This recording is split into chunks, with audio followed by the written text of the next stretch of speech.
It's worth asking yourself. And I don't, and again, I can't remember if it was last week or a few weeks ago, I shared just a personal testimony of how I came to a place in my own life, my own Christian life, where I just was kind of like, I don't think this is worth it. I don't think serving you is worth it. I'd rather just kind of be able to live my life, not have these restrictions on my life and whatnot. And that was a different teaching. We'll have time to rehash that. But through that experience and through that, whether you want to call it rebellion and unbelief or whatever soup it was, the Lord spoke to my heart and changed it. And I would like to put forward to you today, as individuals, that if you do not feel that God is worthy of your life, to ask yourself why. That's it. And that's not out of condemnation or anger, but if you really in your heart of heart feels that you have the right to be cruel or rude or pompous, that you feel like you have the right to ignore his commands in your life or that they're not worth it or something like that. And again, I'm saying, I hope you can hear me. I am not saying this with condemnation because your life is not my business. And honestly, I don't want to make it my business. But if that's truly where you are at, why are you there? Why do you feel that way? Is it because you've not seen the Lord for who he truly is? It's possible.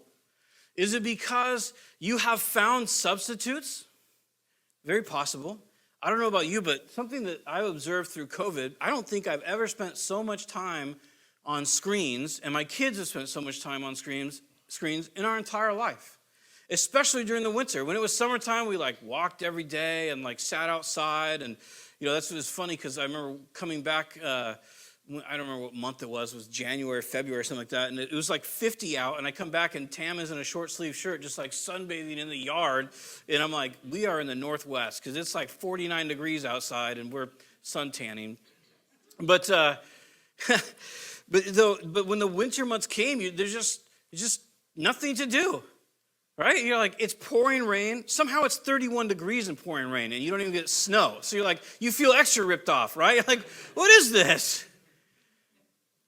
And so what do? You try hard. Maybe you try a couple rounds of cards or, you play a couple. But pretty soon you're just do. It's so easy to turn on the TV and whatever. And I'm not putting that down. I'm not saying don't watch TV. That is not my jam. But what I am saying is it becomes easy to find substitutes and it becomes harder to pursue spiritual things, especially when things aren't the norm.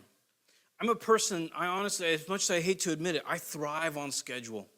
If I don't have a place to be or something to do, I won't do it. I'm just going to be honest with you. I thrive on going, okay, Tuesday, I know I'm going to be at work at 8, and then I'm going to do this, and then we have staff meeting, and then we do this, and then we do this, and then I prepare for this, and then I go home, and then Wednesday is like this. And so when I don't have that, it's really hard for me to just keep doing what I should do.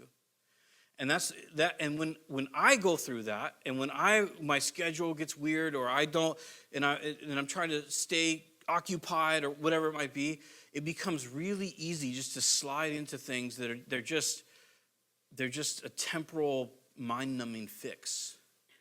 And in that temporal mind-numbing fix, it becomes very easy to lose devotion to the Lord. The idea of being devoted. When you're devoted to something, the idea there is that you are putting constant energy into that something, right? If you're devoted to an instrument, then you are learning a musical instrument, then you do that. It doesn't mean you're good at it. It doesn't mean that you're thriving at it. It doesn't mean that you're the best at it, but it means that you're giving to it, right? And the crazy thing about numbing our minds and entertainment and gloom and doom and COVID and all the rest is it becomes very easy to lose a devotion to that which costs me, doesn't it? Especially when I can sit on my couch, I can have anything in the world I want within my means delivered to me via Prime in 2 days. I can get any streaming service I want. I can get food coming to me. I can do whatever I want in that sense, right? And it's COVID, so it's appropriate. To lose our devotion, to lose our life given to Christ is incredibly detrimental to our mental health and to our eternal health, really, and the health of those around us. And so if you're in a place where you're I have no reason to give devotion to Jesus, ask yourself why. What's better? Honestly, what's better. Because there are things that will feel better in the temporal. I mean, for crying out loud, it can feel better in the temporal to eat bonbons and watch Netflix. Let's just be honest. It can feel better in the temporal to lose myself in some random topic and not have to deal with reality. It can feel better to lose myself in all sorts of things.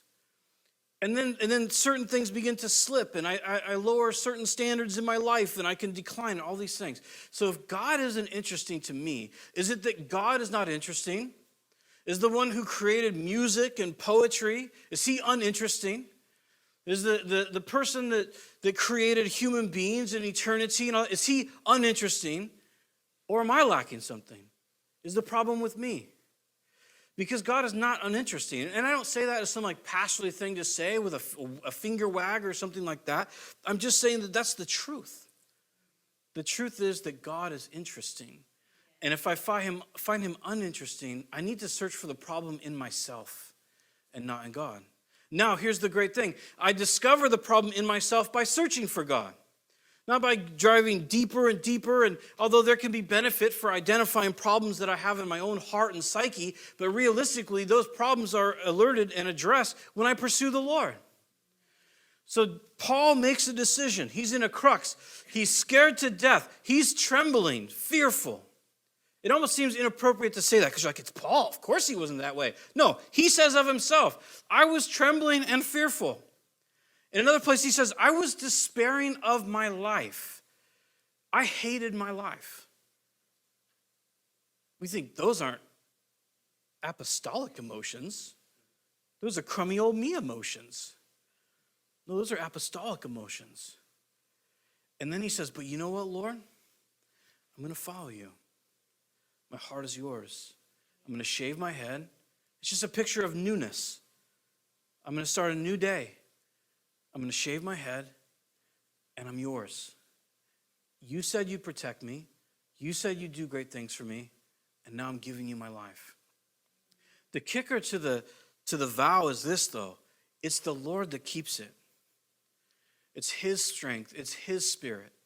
And us merely availing ourselves and welcoming that power into our lives. You will never be disappointed. There will not be a person in history that takes a step of faith and relinquishes what they ought not touch and invites the authority of God into their lives and walks with him. There will not be one person who ever says that was a mistake. Not one. There will be none of us that stand before the Lord and said, doggone it, I wish I had held on more to my sin. If only I had fornicated more, then this would be so great. If only I had fill in the blank, doubted you more. If only I had raged on more people. If only I had treated people worse in my life. It would have been so much better for me.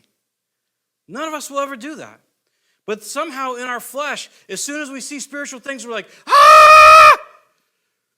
This will kill me. This will be too hard. Saying yes to Jesus? Are you kidding me right now? I can't do it. Don't we? He's like, hey, be nice. We're like, I can't. I can't be nice to that person. You don't know what they did. And the Lord's like, well, you could experience eternal life, or you could keep being a jerk. What's it going to be? And we're like, I'll keep being a jerk. It'll work out for me in the end. We're crazy like that. No one will be disappointed by devotion to the Lord. No one will.